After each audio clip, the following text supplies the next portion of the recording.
Hi friend, मैं घनश्याम आप लोगों के बीच एक बार पुनः उपस्थित हूँ। टेंथ सीरीज को कंप्लीट करने के बाद टेंथ से बचे हुए कुछ पार्ट की बात करने। जैसे कि टेंथ से रिलेटेड हमारे पास कुछ पार्ट बच गए थे, उन्हीं पार्ट में से मुझे आज बात करनी है आपके बीच में। जैसा कि अभी हम लोग पिछले वीडियो में हमने सीखा है कि टेंस में कुछ ऐसे टेंस होते हैं जिसमें डबल एक्शन की बात की जाती है। तो हमने पीछे अभी जो बात की है वो पास्ट परफेक्ट को लेकर के की थी। पास्ट परफेक्ट में हमने सिंगल एक्शन के साथ साथ हमने डबल एक्शन वाली भी बातें की है, जिसमें आप लोग जानते हैं कि पहले और बाद वाली कंडीशन से सेंटेंस जुड़ जाते हैं। उसी प्रकार से आज जो हमें बात करनी है वो हमें बात करनी है फ्यूचर परफेक्ट टेंस के बारे में बात करनी है।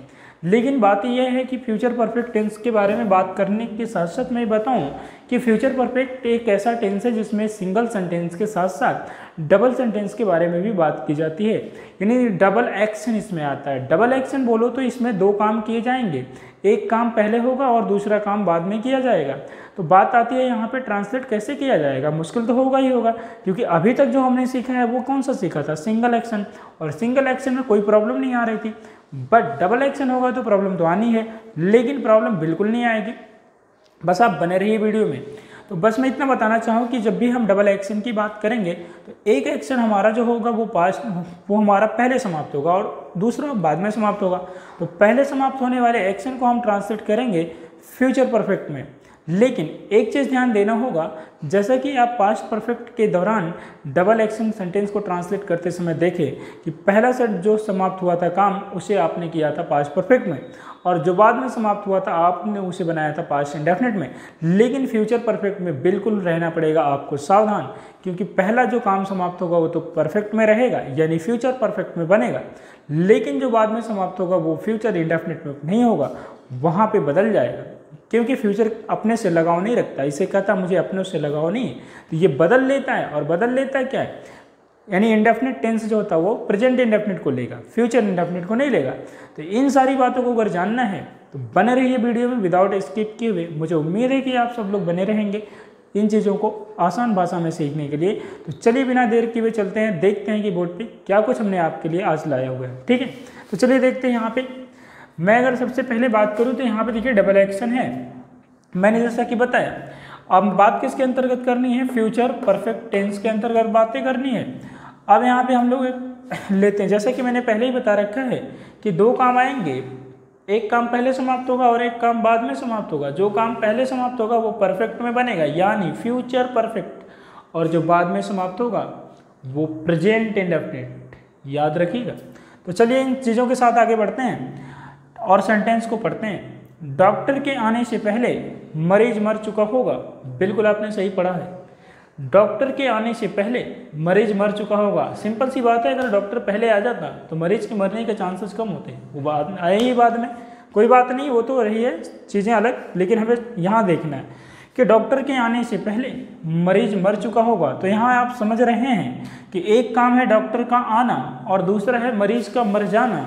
अब यहाँ समझना पड़ेगा कि काम कौन सा पहले हुआ। तो काम कौन सा पहले हुआ, डॉक्टर के आने से पहले मरीज मर चुका होगा। सिंपल सी बात है, मरीज का मरना पहले हुआ और डॉक्टर का आना बाद में। तो जब मरीज का मरना पहले हुआ तो इसे हम लोग W1 कर देते हैं, और जो डॉक्टर का आना बाद में हुआ इसे हम W2 कर देते हैं। बिल्कुल आप इस बात को अच्छे से समझ पा रहे होंगे। तो चलिए अब बात आती है ट्रांसलेट करने की। तो देरी किस बात की है, अब देखना ट्रांसलेशन का रूल जो क्रिएट होता है वो इससे किससे जुड़ा हुआ, पहले से। तो जो पहले से जुड़ा है तो जो काम पहले हुआ उसको पहले लिखेंगे। अगर आप इतने में भी अगर कन्फ्यूजन अगर रहती है तो मैं सीधे सीधे बताता हूँ कि जो सेंटेंस बाद में आता है वही पहले लिखा जाता है, इतना भी याद रख सकते हैं। तो चलिए कौन सा पहले है, यानी हमारा है इधर बाद में आने वाला मरीज वाला। तो सीधे सीधी बात हो गई कि क्या लिख दिया जाएगा, द पेशेंट, यानी द पेशेंट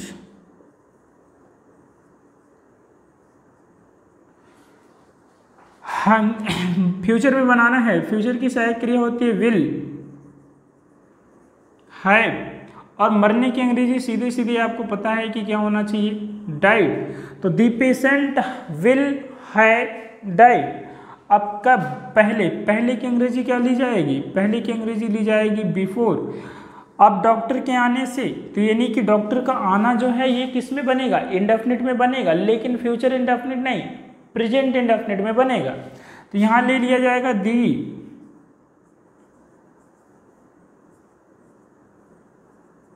डॉक्टर कम्स। बहुत बढ़िया आपने बनाया है, बिना डर और बिना भय का। The patient will have died, मरीज मर चुका होगा। बिफोर मतलब पहले, द डॉक्टर कम्स यानी डॉक्टर के आने से पहले मरीज मर चुका होगा। आपने बिल्कुल सटीक बनाया हुआ है। तो चलिए बिना देर किए हुए अब हम लोग बात करते हैं रूल की। हमारे पास रूल क्या है यहाँ देखते हैं। सबसे पहले यहाँ पे लिखा जाएगा, अरे जितना किया है बस उतना ही तो लिखना है। तो ये लिखा जाएगा आपका क्या, फ्यूचर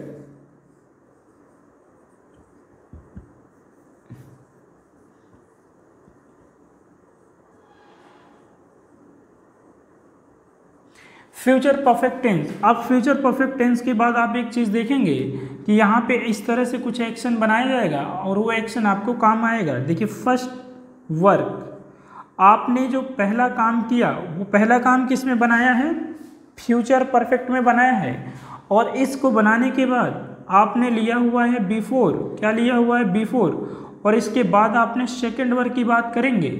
कौन से वर्क की, सेकेंड वर्क यानी दूसरा काम। तो जो दूसरा काम आपने बनाया है वो देखिए प्रेजेंट इंडेफिनिट में बनाया है। तो सीधे सीधे यहाँ आपको लिख देना है, क्या लिख देना है, प्रेजेंट। और साथ साथ फिर क्या लिख देना है, इंडेफिनिट। और इंडेफिनिट के बाद क्या लिखना है, टेंस। जी हाँ, तो ये हो गया आपका मतलब प्रेजेंट इंडेफिनिट टेंस। जी आपने ये रूल बहुत बढ़िया से बनाया है। और अगर आपने इस रूल को बहुत बढ़िया से बनाया है तो ये आपका फ्यूचर परफेक्ट का डबल एक्शन वाला सेंटेंस आपके लिए खास बनता है। तो चलिए इसी उम्मीद के साथ हम अपने कॉन्फिडेंस को और भी आगे बढ़ाते हैं और भी मजबूत बनाते हैं। तो चलिए बने रहिए वीडियो में। एक एग्जाम्पल और लेते हैं। तो देखिए आपके लिए मैंने ये जो नेक्स्ट एग्जाम्पल लिया हुआ है ये है मेरे पास इस प्रकार, मेरे स्कूल पहुंचने से पहले चपरासी घंटी बजा चुका होगा। बिल्कुल आपने सही कहा, मेरे स्कूल पहुंचने से पहले चपरासी घंटी बजा चुका होगा। काम कितना हुआ है, 2 हुआ है। एक मेरा स्कूल पहुंचना, दूसरा चपरासी का घंटा बजाना। तो आप इतना समझ जाना कि जो काम पहले समाप्त हुआ है वो फ्यूचर परफेक्ट में बनेगा और जो बाद में समाप्त हुआ है वो प्रेजेंट इंडेफिनिट में बनेगा। तो चलिए देर किस बात की है, बनाते हैं और दिखाते हैं। तो देखा गया कि कौन सा काम हुआ, मेरे स्कूल पहुंचने से पहले ही चपरासी घंटी बजा चुका। तो चपरासी का घंटी बजाना ये वर्क पहला हो जाना। और मेरे स्कूल पहुंचना यानी मेरा स्कूल पहुंचना ये हो जाएगा वर्क सेकेंड। कौन सा हुआ, वर्क सेकेंड हुआ। तो हम सबसे पहले ट्रांसलेट किसको करेंगे, जो पहले समाप्त हुआ है। क्यों, क्योंकि पहले से जुड़ा है, पहले से जुड़ा है तो पहले समाप्त वाला पहले कर लेंगे। तो यहां लिखा जाएगा दीप्यून,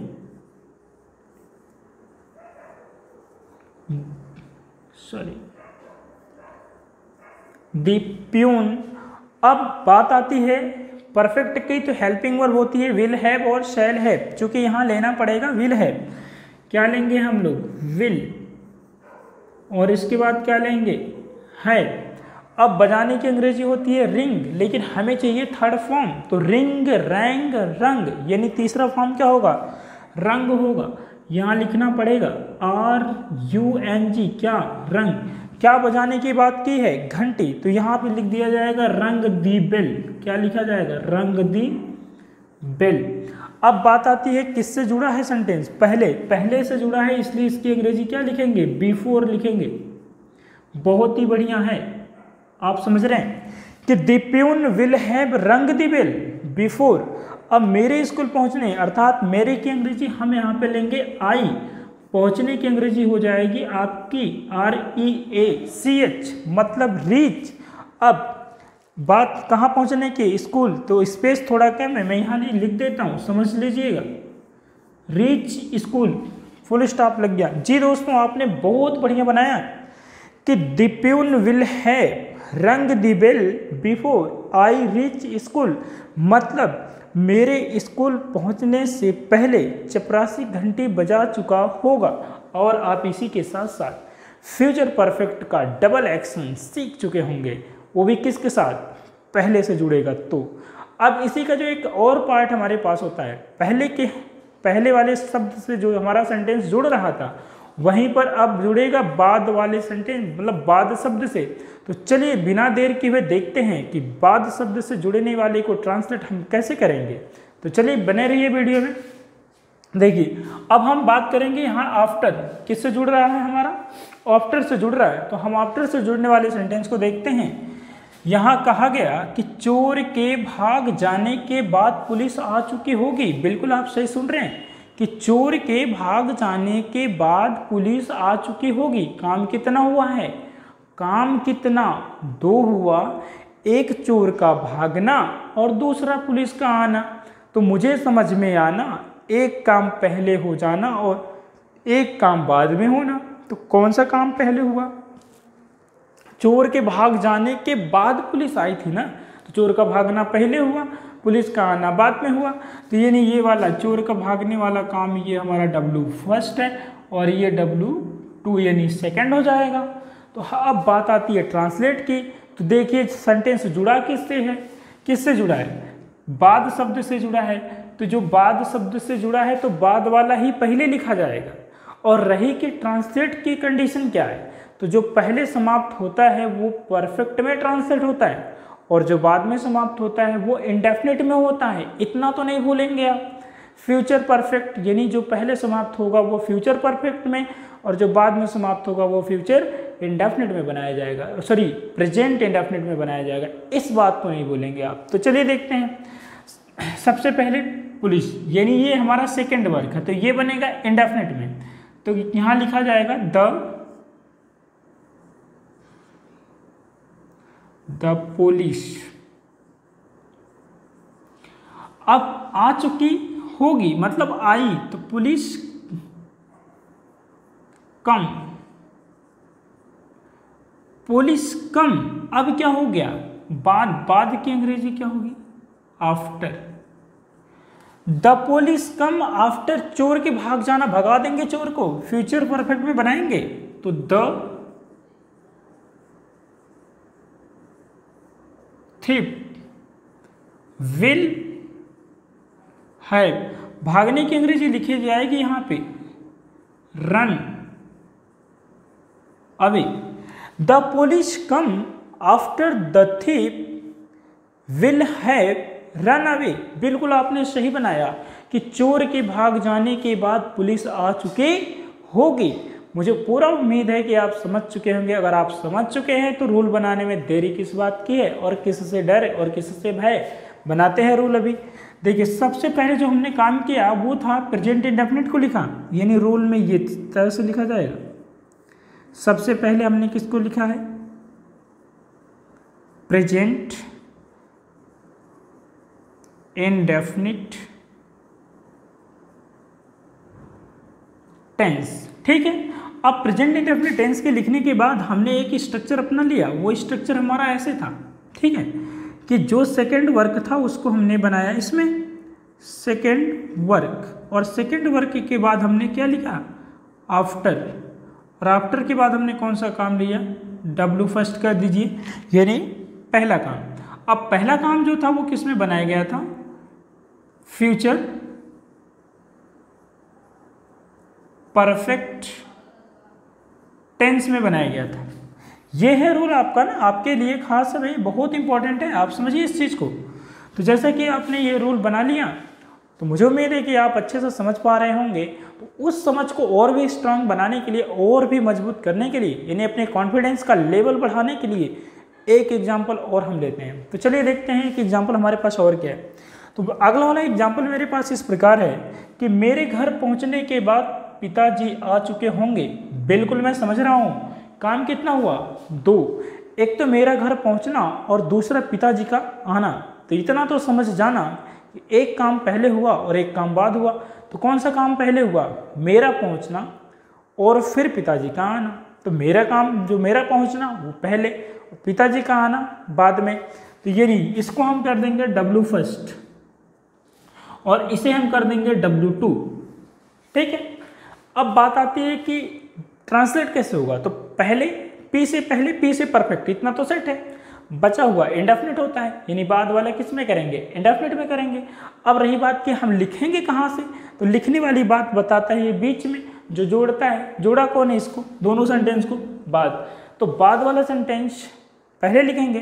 चलिए, तो पिताजी आ चुके थे, तो अर्थात पिताजी आए, ठीक है। तो ये हो जाएगा द